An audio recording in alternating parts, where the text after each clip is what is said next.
Pickle Rick! Some people say that the only thing that sucks about Rick and Morty are the breaks between seasons. But the one thing that doesn't suck about the show is that every episode has a lot going on, more than you may have noticed. So with season 6 about to make its return, let's take a look at some things in Rick and Morty you never noticed before. And that's the way the news goes. Is it any coincidence that some of the most memorable episodes all involve the Citadel in some way? These episodes have it all. High stakes, multiple Ricks and Mortys, and of course, that delicious ephemeral canon. And season 3's opener, the Rick Shank Redemption, had those in spades, giving us insight into our Rick that's only just now being paid off 3 seasons later. But amidst the revelations and dismantling of our egotistical establishment, you may have overlooked a pair of Mortys in the background that bear a resemblance to Dipper and Mabel Pines, the lead characters of Gravity Falls. This is not the first time that Alex Hirsch's animated take on Twin Peaks has made an appearance in this show. Stan Pine's coffee mug flew into his portal generator and made it out the other end in one of the council's portals in the penultimate episode of the first season. I guess that means their portals are connected? Either way, hopefully this isn't the last nod to Gravity Falls. Honestly, if any show could give Alex Hirsch another chance to play Bill Cipher, this would be the one. Make it happen, Dan Harmond! Sometimes the vanity cards at the end of the show are as essential to its identity as its script. They can complement or offset the tone of what you just watched, and that adds to its memorability. The vanity cards for Dan Harmon's production company, Harmonious Claptrap, provide an odd sense of closure to the end of every episode. You know, with the cozy clay sculptures of a happy couple watching TV with their doggo. And the question posed by the anonymous voice asks the audience, did you get any of that? Clearly, this is Dan Harmon challenging the audience, seeing if we do really have a high enough IQ to understand Rick and Morty. Even if you do, did you know that the vanity cards reflect Dan Harmon's relationship status? The first is him married, the second is him depressed and alone, and finally we see him in a new, healthy relationship. Oh, also, just a reminder, if you have a dog that loves you, you are never truly alone.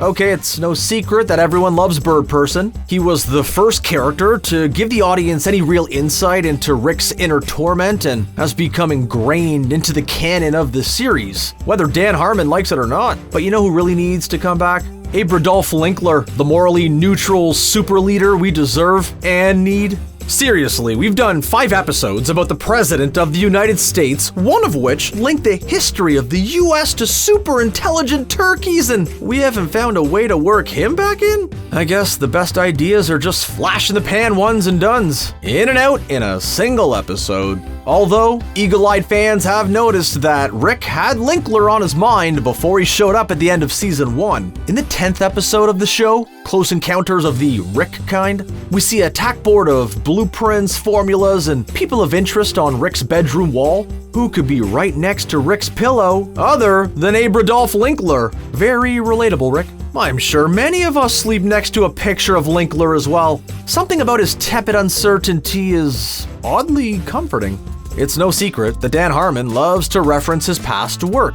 If you've seen Community, you might recognize a certain study group in Season 2, Episode 3, Autoerotic Assimilation. In that episode, Rick convinced his hive mind lover, Unity, to make the populace of a planet do whatever he wanted. Oh yeah! I want you!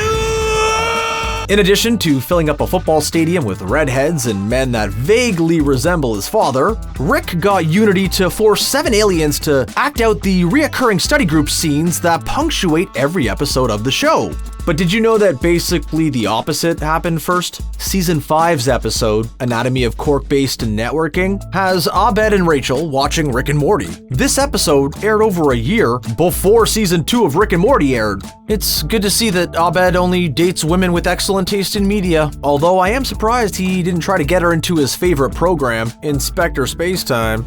You remember that one time on Rick and Morty where snakes gained sentience and formed their own Nazi party, complete with Snake Adolf Hitler? I'm not kidding, that's his name on the wiki. But yeah, given the state of US politics, this concept seems less absurd as time goes on. They even have a rattlesnake Heil, and it would be adorable if it weren't so vile. Gotta give the art department credit where it's due though. The scene of Snake Adolf Hitler inspiring a crowd of Nazi snakes recreates an iconic image of what is believed to be August Landmesser refusing to salute amongst a crowd of impassioned fascists. For those who don't know, August Landmesser was a member of the Nazi Party who got engaged to a Jewish woman, Irma Eckler, only to have their marriage prevented by the Nuremberg laws. He'd eventually be drafted into the 999th Infantry Battalion after trying to flee the country and was ultimately killed in action. His daughter, Irene Eckler, was the one identifying him in the photograph previously mentioned. If this was truly the intent of the creative team, that soul snake should be named August Landmesser. See what we... okay. It's kinda surprising how long it's taken this show to do an episode about dinosaurs. I can't tell if that's a sign of restraint or that the writing staff is finally just running out of ideas. Although some of the jokes in the Jurassic Mort might give the impression to the latter being true to the uninitiated. A group of super intelligent dinosaur overlords release the human race from the shackles of purpose and capitalism. Their effects on society demonstrated through a charming montage that seems to invent a bunch of dinosaur species that get their names from various pop culture properties. It's kind of impressive how this show's satire can be so in-your-face and unintelligible at the same time. Although maybe I just don't have a high enough IQ to understand it. Shockingly enough, Dracorex Hogwartsia is an actual dinosaur discovered in 2006, the name meaning Dragon King of Hogwarts. Now this does beg the question, is this species of dinosaur transphobic? Was that even a concept understood by dinosaurs? These are the kind of questions that we should be teaching our kids to ask. We didn't get to talk about Jurassic Mort in our last Rick and Morty video, so expect a few more entries of that episode. When Morty walks into his math class, Mr. Goldenfold cowers in fear, thinking back to all of the disasters Morty's misadventures has brought him. He mentions that the last time aliens showed up, they made him lick all of the toilet seats. That's right, made me. I see that look on your faces. Take note that he's emphasizing that they made him do it. This is a callback to one of the funniest and most infamous episodes of the series, Pickle Rick, where Mr. Goldenfold is seen at the same therapy clinic as the Smith family. Upon seeing them walk in, he asks them the most natural question: how long have you been eating poop? If we take this dialogue in Jurassic Mort in good faith, it looks like therapy has been doing him wonders. Further evidence that, maybe everyone could use a little therapy. Speaking of Pickle Rick, that episode appears to be a parody of the John Wick franchise. Apart from Rick being the unstoppable, ingenious apex predator only rivaled by Keanu Reeves' dog Love and Assassin, he's given a Russian nickname, Solenya, meaning salted foods. That nickname is uttered in a hushed reference similar to how people refer to John Wick as Baba Yaga, the actual Russian myth of the boogeyman. Funnily enough, Baba Yaga is depicted as a deformed, ferocious-looking woman in Russian folklore, and Solenya sounds like a female name, according to the internet anyway. People in the comments who speak Russian, feel free to check me on that in 2020. Comments are down below. Slightly off topic also, but how has there not been a Rick and Morty episode called John Rick? We all know that the show is not above that. It's had plenty of lazier titles. I know, Pickle Rick did the movie parody already, but you don't need to do John Wick again. Just use it as a way to get Keanu Reeves on the show. Also, does anyone else find it hilarious that the writer of this show became the lead writer of Marvel's She-Hulk? Both star green people who break the fourth wall, after all. The 8th episode of the show, Rickety Minutes, debuted the revolutionary concept of interdimensional cable. That episode aired 8 years ago, and good God, we're all getting old really fast. Okay, wow, anyway, back to funny movie references. One of the dozens of films parodied in this episode is titled Last Will and Testa-Meow, Weekend at Dead Cat Lady's House 2. What little was shown featured a bunch of adorable kitties carrying around the corpse of their dead owner. Honestly, this sounds like an instant classic, and I'm surprised that no one's done it yet. It's referencing the 1989 comedy Weekend at Bernie's, which follows a pair of low-level insurance salesmen who end up dragging around the corpse of their boss who invited them to his beach house with the intent to have them killed. They spend the whole movie just trying to convince people he's still alive, and honestly, that just makes me more curious as to how you can make that work with a bunch of cats.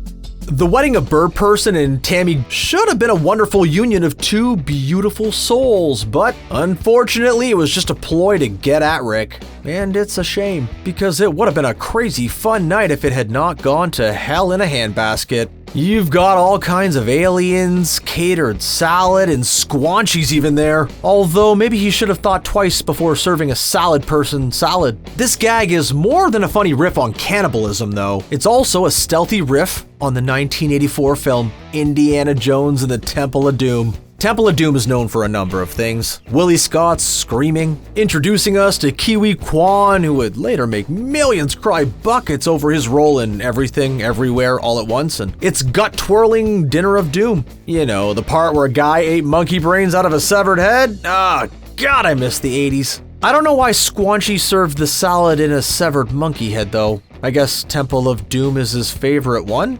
At least it's not Crystal Skull. We can't seem to get away from Bird Person today, and why would we want to? His monotone delivery of deadpan tales of violence and vulnerability touched the hearts of millions. Given Rick and Morty's fondness for riffing on Marvel and DC, one might assume that Bird Person is an analog for Hawkman. Although the proverbial talons may cut far deeper than that. Buck Rogers in the 25th Century was a sci-fi adventure serial that ran from 1929 to 1981. If you grew up watching the Looney Tunes, this is what Duck Dodgers in the 24th and a half century was based on. The series followed the titular Buck Rogers in his adventures across the cosmos, encountering no shortage of interesting alien beings. One character of particular note was Hawk, a half-man, half-bird warrior who represented the last of a dying breed of bird people, which, if you recall, lines up with Bird Person's backstory. Both possess a perpetually stern human face, and their feather placements kinda match up too. Considering Rick and Morty's penchant for dredging up old science fiction properties, it's not too far outside the realm of possibility. Season 3's premiere gets better with age, especially since the opening of Season 6 canonized the then suddenly fake backstory Rick had given us. Although one thing that nobody seems to talk about is the layout of Rick's house. It is oddly similar to Walter White's house from Breaking Bad, even down to the minute details like the location of the house number on the garage wall and the plants that line the pathway to the front door. Although the house number is different. Rick's is 6910 and Walter's is 308, the real life address being 3828. I guess the writers didn't want to make the similarities between Heisenberg and Rick too obvious. You know, I'm still surprised that there hasn't been an episode called Ricking Bad where Rick makes crystal meth. Maybe they're waiting to spoof Better Call Saul? But as Rick has mentioned, they are perpetually behind the times when it comes to what pop culture artifacts they make fun of. Despite episode 6 of season 6 feeling like a filler episode, Rick calls attention to the dimensional rift that's left open, stating he's working on it. When the dinosaurs fix it, he gets upset, claiming they could have dragged that plot point out for a whole season, or at least a 3-episode arc. This is more than the show's expected self-awareness. This is a deep cut to Modern Family of all things. For those who might not know, the main character of the 2009 ABC comedy series, Phil Dunphy, often trips over his broken stair, repeatedly telling his family that he'll fix it. Phil tripping over this step was entirely improvised, and Gotta Fix That Step became a running joke as a result. In the season 1 finale, Phil's wife, Claire, takes a family portrait by the staircase, but being the perfectionist that she is, hones in on the broken step, pushing her to fix it. One might think it's unfortunate that Rick's rift to repair wasn't the result of a meaningful character action, but this is Rick and Morty we're talking about here. In the season 1 classic, Something Ricked This Way Comes, we got to see our heroes tackle the age-old debate of science versus the supernatural. Who else but the devil himself opens up shop in town, selling cursed items that cause terrible consequences to befall their new owners. Naturally, Rick can't rain on this con man's parade fast enough, setting up his own business that dispels the curses from each object. Stephen King fans may notice that this premise borrows work from his Needful Things, which centers around a stranger selling cheap valuables for the price of pranking one's neighbors. What starts out innocuous transitions into full-blown chaos in the way that only a Stephen King story can. This reference is made clear the moment that Rick and Summer make it to the Devil's Shop, as the sign reads, "Needful Things." Season 3's finale introduced the concept of Beth being a clone and her identity crisis that followed. While Rick's presence in the family has been tearing it apart up to this point, it was this revelation that, for a time, may have saved it. Beth comes to Jerry for help with her doubts, and Jerry helps her come to terms with herself by describing the day they met in vivid detail, which helps Beth come to terms with herself and rekindle their relationship. But what does this have to do with cultural appropriation? Well, during this scene, Jerry's wearing a robe with the Chinese symbol for weak, which is pretty apt. Although this inclusion is symbolic of what makes Jerry and Beth's relationship ultimately work. Jerry's proven time and time again that his greatest strength is in his weakness. If you are caught up on the series as a whole, this is emblematic in how he draws on his pathetic position in life to motivate himself, as dictated in his self-help book that he'll sadly never be credited for. Episode 5 of the latest season, Final Dismissation, is a wild ride that had no brakes. It homaged the modern classic Everything Everywhere All at Once, with enough trademark Rick and Morty irreverence to out-absurd the infamous butt plug fight. A bold claim, I know. But while the viewer may have been lost in the proverbial sauce, some fans noticed Jerry mention that Sleepy Jerry ruined our Jerry's gag reflex.